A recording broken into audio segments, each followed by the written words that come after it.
monárquico, después vimos... This meeting is being recorded. Ajá. Bueno, entonces estamos en Introducción a la Ciencia Política. Voy a retomar entonces desde lo que es cómo se daría la caída del modelo de Estado liberal. ¿Sí? Nunca está... Sí, hasta ahí, eso vimos. Perfecto. Nunca, además que recordemos, además, antes de que termine la clase de esta materia, les voy a decir lo del tema, les voy a hablar del tema del parcial, ¿sí? Sí. De cómo se va a implementar y qué día lo van a tener que realizar.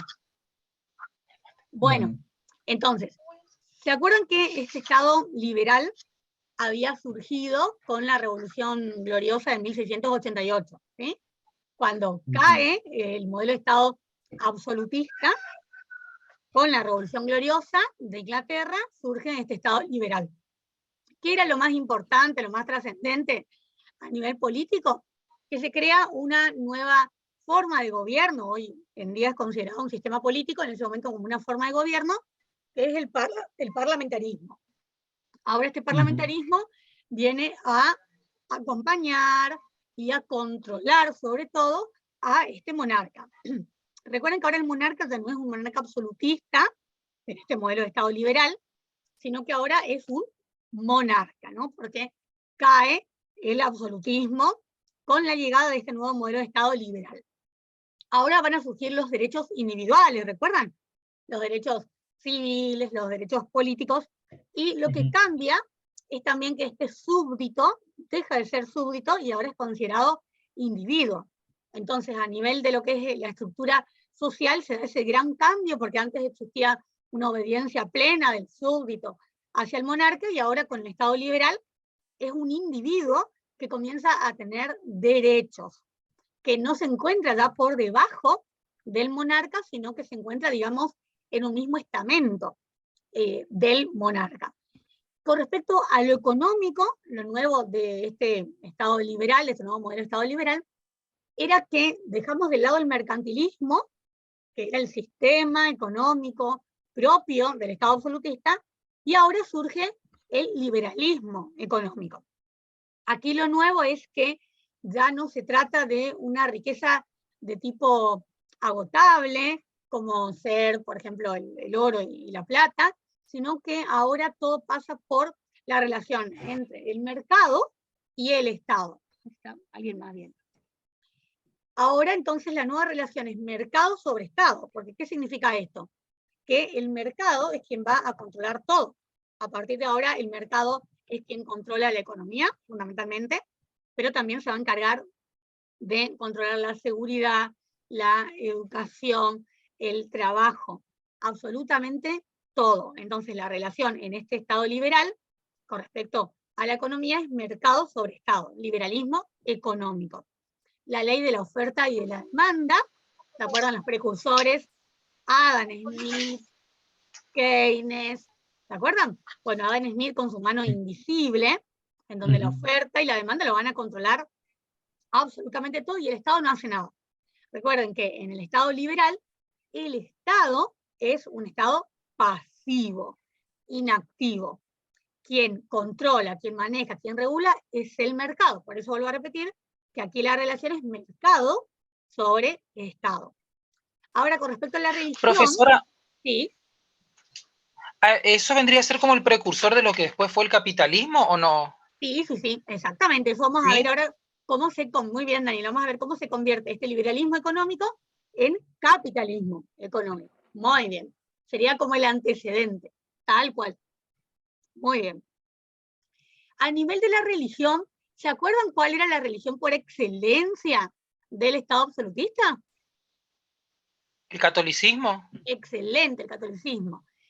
En Inglaterra, ¿se acuerdan que hay una historia especial ahí que tiene que ver con Enrique VIII, el rey Enrique VIII de Inglaterra, que es quien rompe relaciones con la Iglesia Católica? Entonces, a partir de ahí, Inglaterra ya no sigue el catolicismo, sino que crea su propia religión, que la tiene hasta hoy día Inglaterra, que es la religión anglicana, el anglicanismo.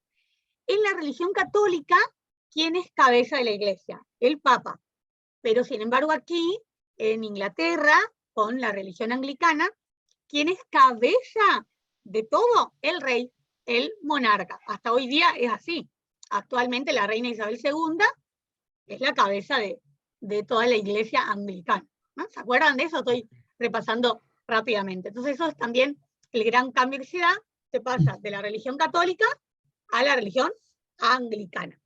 Bien, ¿cuándo vamos a dar este paso del que mencionaba Daniel hoy muy bien, del liberalismo económico al capitalismo económico? Cuando aparece la revolución industrial, ¿no? Que ahí se va a dar este cambio de los productos manufacturados por la aparición de las máquinas. Es cuando comienza, digamos, la escasez del trabajo del hombre. El hombre tiene muy poco trabajo porque las máquinas van a comenzar a reemplazarlo.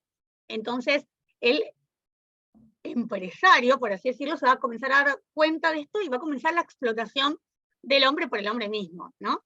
Siglo XVIII, surge el capitalismo económico, que es justamente eso, la explotación del hombre por el hombre mismo. 1756, la primera revolución industrial, que se va a dar tanto, se va a dar en Inglaterra, en las ciudades de Manchester, de Liverpool.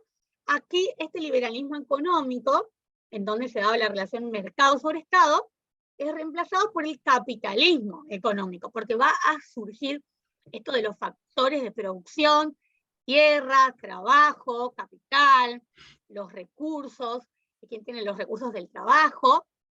Todo esto va a surgir a partir de la aparición de la primera revolución industrial. Aquí vamos a ver entonces también la aparición, o sea, aparece justamente el capitalismo, que comienza a usar, a explotar al trabajador. Entonces surge una ideología política que tiene que contraponerse, que tiene que enfrentar a este capitalismo económico, y es el socialismo, ¿no? El socialismo, entonces, ¿para qué surge? Para enfrentarse, para contraponerse al capitalismo.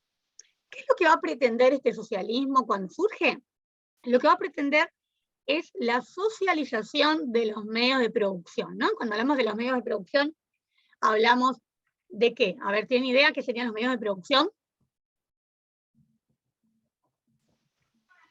Las industrias, las Las empresas, fábricas, sí. Muy las bien, fábricas. claro, muy bien, lo que serían primero los almacenes, luego se convierten en industrias, en fábricas, muy bien, el O sea, creo que dinero. repartir los grandes monopolios, darles al pueblo y que ellos organicen en cooperativas, en pequeñas Claro, cooperativas, no, lo que quería, cuando dice ¿no? socialización de los medios de producción, lo que quería el socialismo es que esto estuviera al alcance de todos. O sea, por ejemplo, si en ese momento un país construía armas, ¿no? Y otro país solamente se dedicaba, por ejemplo, a producir caramelos, que todos tuvieran la misma oportunidad de producir estos caramelos, de producir estas materias primas y también al mismo tiempo construir armas. O sea, que estén estos medios de producción al alcance de absolutamente todos. Eso era muy difícil de lograr más en el siglo XVIII. Entonces, cuando surge el socialismo, va a surgir primero el socialismo utópico, luego tenemos el socialismo científico, y actualmente tenemos lo que se conoce como la socialdemocracia. Este primer socialismo que surge, que es el denominado socialismo utópico proviene de utopía. Utopía se tomó justamente de la obra de Tomás Moro, que significa ideal. Este socialismo utópico, que en realidad quizás fue un término peyorativo, que lo colocó Marx, más que nada, para hacer referencia a que este socialismo no se podía llevar a la práctica, que era absolutamente ideal, que era muy difícil de lograr ese postulado que quería el socialismo utópico, de que, por ejemplo, no existiera la pobreza, ¿sí? Que todas las personas tuvieran los mismos alcances a lo que era la propiedad privada. Y eso era imposible, es imposible actualmente y era imposible en ese momento. Entonces los representantes de este socialismo utópico, que eran Owen, Fourier, el conde de Saint-Simon, son los primeros representantes, obviamente que van a contar con muy pocas herramientas para que pueda materializarse y para que pueda propagarse este socialismo utópico, porque la idea era eso, que se pueda materializar, pero además que se pueda propagar, para que realmente pueda consolidarse en la sociedad en general. Y esto era muy difícil, lo decía Marx, ¿sí? En una forma peyorativa, irónica, de que no se iba a poder lograr eso. Entonces surge el otro socialismo, el socialismo científico. ¿Quiénes van a ser los precursores de este socialismo científico? Marx es uno, y su amigo Engels. Este socialismo sí era un socialismo más material, un socialismo más real, y un socialismo que sí pudo llegar a aplicarse. A ver, ¿qué es lo que quería Marx? Tenía dos objetivos fundamentales en este socialismo científico. Uno era eliminar la propiedad privada, decía Marx, y destruir al Estado. ¿Por qué la propiedad privada? Porque consideraba que la propiedad en realidad debía ser comunitaria. A ver, ¿qué entienden ustedes si yo les digo con esto de que había que eliminar la propiedad privada? O sea, todos somos dueños de una misma propiedad. Hoy en día ustedes podrían venir acá a mi departamento y podrían entrar también como dueños. ¿O a qué se refería cuando decía eliminar la propiedad privada? A ver, ¿qué les parece? Yo por lo que leí, yo leí el Ajá. otro día el manifiesto comunista. Ah, bien, bien. Y él hablaba de la propiedad privada, pero la propiedad privada en general. ¿Y cómo todo. sería? A ver. Porque eliminar la propiedad privada. ¿Cómo sería eliminar la propiedad privada?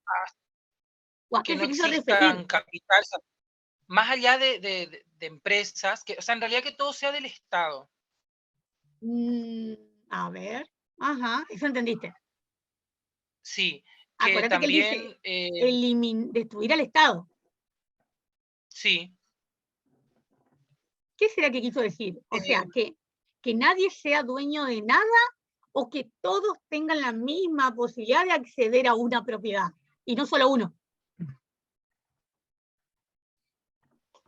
también hablaba de la igualdad, pero también de que no existía la herencia.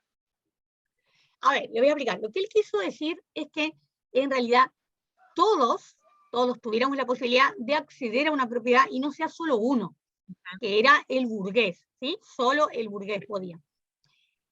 Si todos teníamos la posibilidad de acceder, y no solo una persona, de esa manera se lograría una mayor y mejor distribución de la riqueza. Eso es lo que él quería decir, porque si no, imagínense que yo compro una propiedad y mañana venís vos, Daniel, y también te podés instalar en mi propiedad.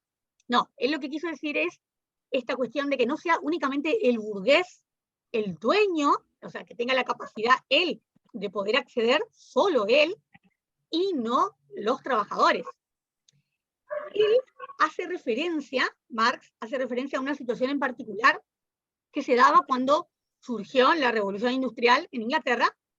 Las personas trabajaban, ¿sí?, en la ciudad, porque las fábricas, los talleres, los almacenes, que luego se van a convertir en las grandes industrias, estaban en la ciudad de Manchester, en la ciudad de Londres, de Liverpool, no en el campo, pero las personas venían todas las madrugadas a trabajar, desde el campo a la ciudad. Pero no venía solo el hombre, o sea, el padre de familia, pater, family, no. Venía papá, mamá, los hijos, el perro, el gato, ¿sí? Les habré contado ya, quizás aquí, o lo conté en el presencial. Entonces venía toda la prole, desde el campo hacia la ciudad, todas las madrugadas a trabajar. Esa prole era la que realizaba el trabajo, ese trabajo de explotación. De ahí va a surgir este término de proletariado, y es donde Marx va a identificar a la clase trabajadora como la clase proletaria, que luchaba, obviamente, por poder. ¿Se me escucha? Esa clase proletaria, Sí, sí. que luchaba por poder ascender dentro de la sociedad. Era muy difícil.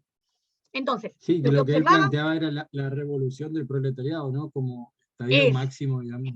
exactamente, tenían que ir a la revolución. Él lo que observaba era que ¿cuál era el pago? Era un pago miserable por ese trabajo que hacía papá, que hacía mamá. Era un salario de explotación. Los niños también trabajaban, ya desde esta época comienza la explotación del trabajo infantil. ¿Cómo?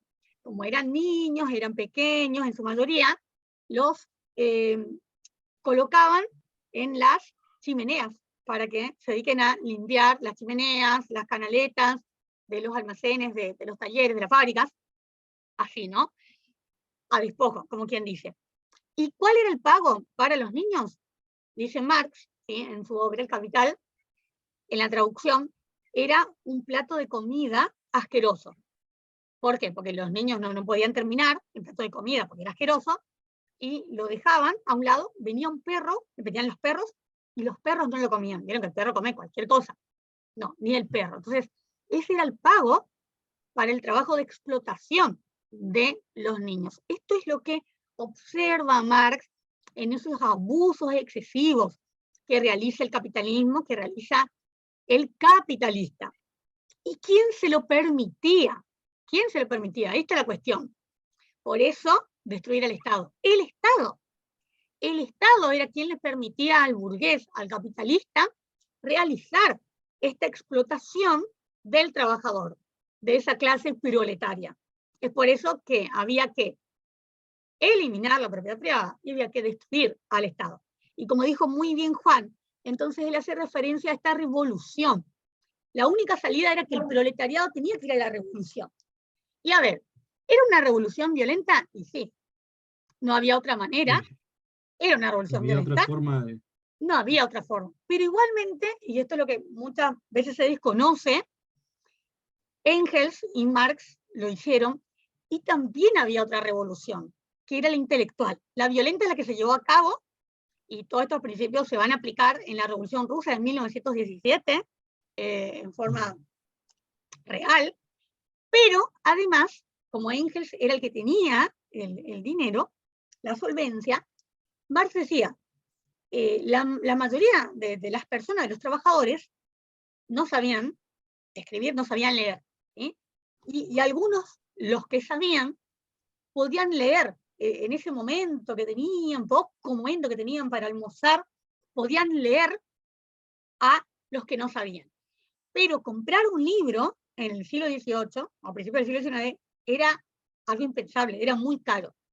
Entonces, lo que hicieron Marx, era el que se va a dedicar a colocar las ideas, ¿sí?, en acción, y Engels tenía la solvencia. Ellos van a distribuir las primeras obras de Marx en muchas de las industrias de los almacenes de Inglaterra, de esta Inglaterra moderna. Entonces, esto se hizo durante bastante tiempo. Se logró que muchos de estos trabajadores, que eran en su mayoría analfabetos, pudieran acceder a obras que de otra manera hubiera sido imposible. ¿Por qué? Porque decía Marx que quien tuviera las ideas para ir a la revolución, tendría las mayores posibilidades de ganar esa revolución a partir de esas ideas. Pero ¿cómo lo iba a hacer un trabajador si no podían acceder a una obra? Entonces, existieron estas dos revoluciones. Esa revolución del proletariado violenta, que es la que más se conoce de Marx, y la otra, a través de las ideas, que luego llegó un momento